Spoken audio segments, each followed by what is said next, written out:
Bonjour, je suis Stéphanie. Aujourd'hui, je voulais parler de l'empathie. L'empathie, c'est un sujet qui m'intéresse en communication et en relation parce que c'est ce qui permet aux humains de se connecter, de se comprendre, de se sentir compris et accueillis par l'autre réellement euh, en, en présence sans jugement. Donc, l'empathie, pour moi, c'est la capacité de se mettre à la place de l'autre en abandonnant ses propres références internes pour rentrer dans les références internes d'une autre personne, c'est-à-dire être consciente de sa personnalité, de sa réalité, de son contexte, de ses opportunités, de ses défis euh, en fonction de elle-même et de ses expériences à elle, pas à nous. Donc, de se mettre dans sa réalité et d'abandonner notre intérieur pour aller dans celle de l'autre et la comprendre, l'écouter sans jugement, observer ce qui se passe dans son univers. C'est vraiment un travail d'écoute, d'écoute active et mais c'est très puissant. C'est aller vraiment se mettre dans l'intérieur de l'autre en abandonnant ses propres paramètres.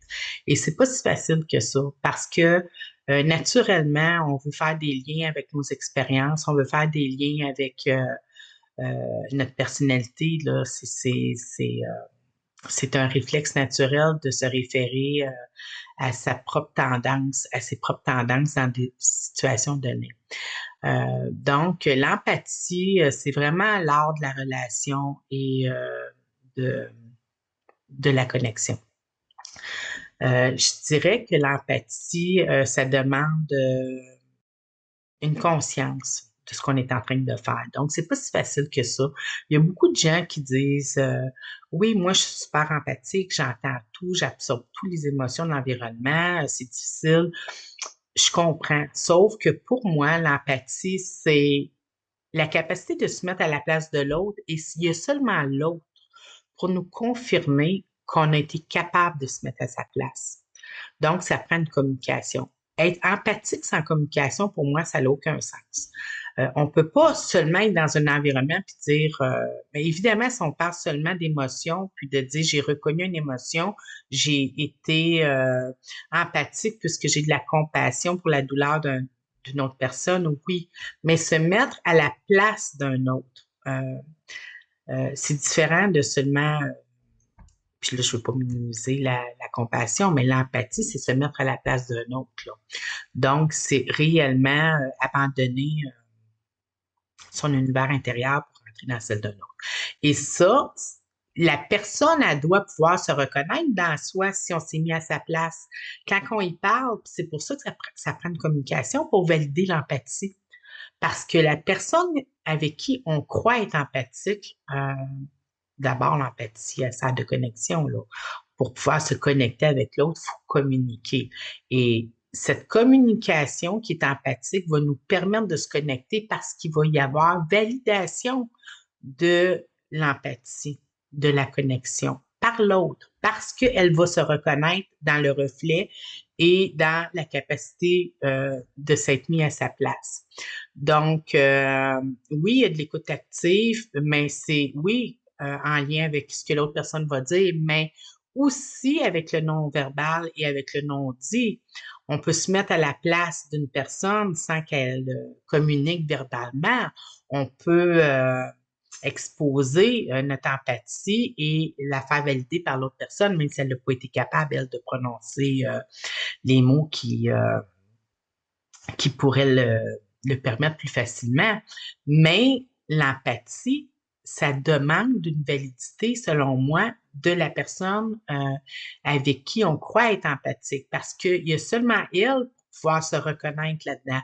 Puis pour être certain que, ou certaine que qu'on est empathique, il faut valider avec la personne. On peut pas s'auto-proclamer empathique en n'ayant pas de communication. La communication, c'est à ça que ça sert. Ça sert à rentrer en contact avec les autres et à se connecter par la validation de notre compréhension, entre autres. Mais ça, c'est important parce que si la personne, elle se reconnaît pas dans dans le ressenti ou dans la description de ce qui est exprimé comme étant empathique, ça ne peut pas être de l'empathie.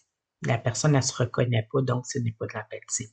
Elle doit se reconnaître, puis il y a seulement elle qui peut le faire. Donc, on ne peut pas s'obstiner avec une personne qui nous dit qu'on n'a pas d'empathie par rapport à on peut dire qu'on n'a pas terminé ou qu'on veut comprendre, ou on peut cheminer dans la communication, mais c'est seulement la personne qui se fait refléter sa communication ou son état qui peut confirmer si effectivement on a été capable d'empathie ou pas.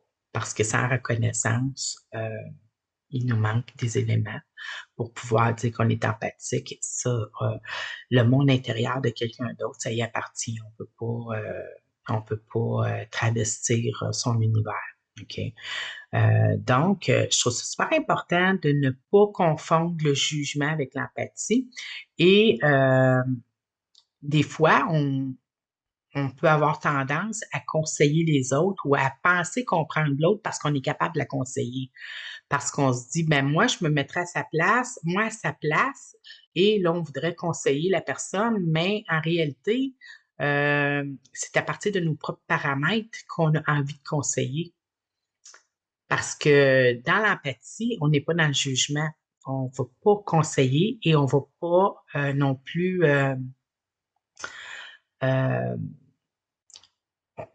on va pas juger. En fait, on va seulement observer et écouter. Parce qu'il nous manque toujours des éléments. On comprend une partie, mais on ne peut pas comprendre à 100% non plus, mais on n'est pas là pour juger. Si on juge ou qu'on conseille, on n'est pas dans l'empathie. L'empathie, c'est telle quelle la situation, je la comprends, je la juge pas. Je ne peux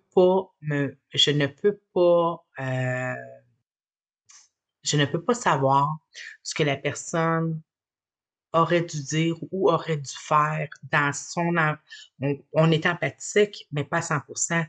Donc, on ne peut pas juger de l'entièreté de ses connaissances et de la mise en contexte pour dire ce que l'autre personne aurait dû faire ou ne pas faire.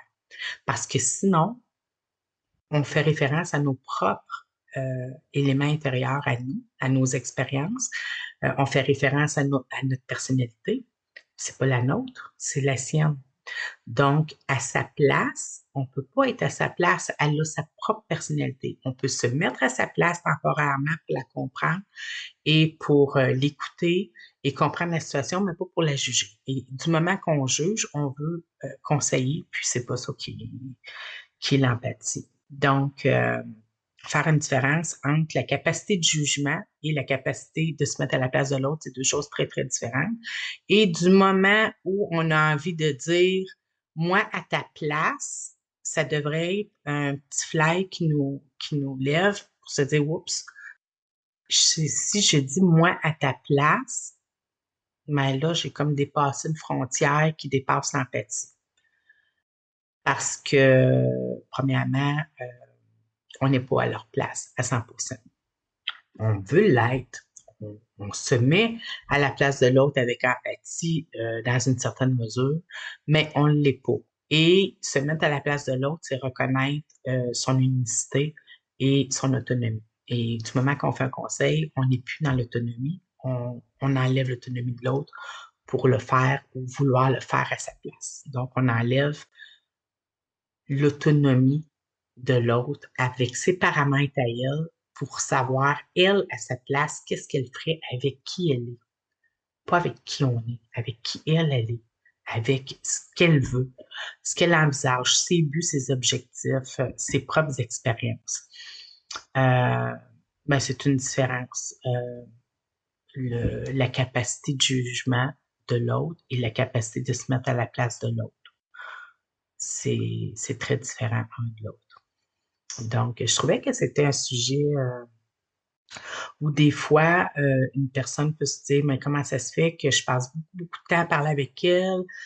J'ai passé énormément de temps à m'investir dans la relation et pourtant, on a de la difficulté à connecter, puis finalement, nos chemins se séparent. Ben, peut-être parce que l'empathie était pas réellement de l'empathie, c'était enlever l'autonomie de l'autre et vouloir faire à la place de l'autre à partir de ses propres paramètres à soi et ce n'est pas les paramètres de l'autre. Donc, du moment qu'on est capable d'empathie et capable d'écouter l'autre sans jugement et d'observer son intérieur et valider avec elle, laisser l'autonomie de l'autre personne euh, de juger de notre capacité d'empathie et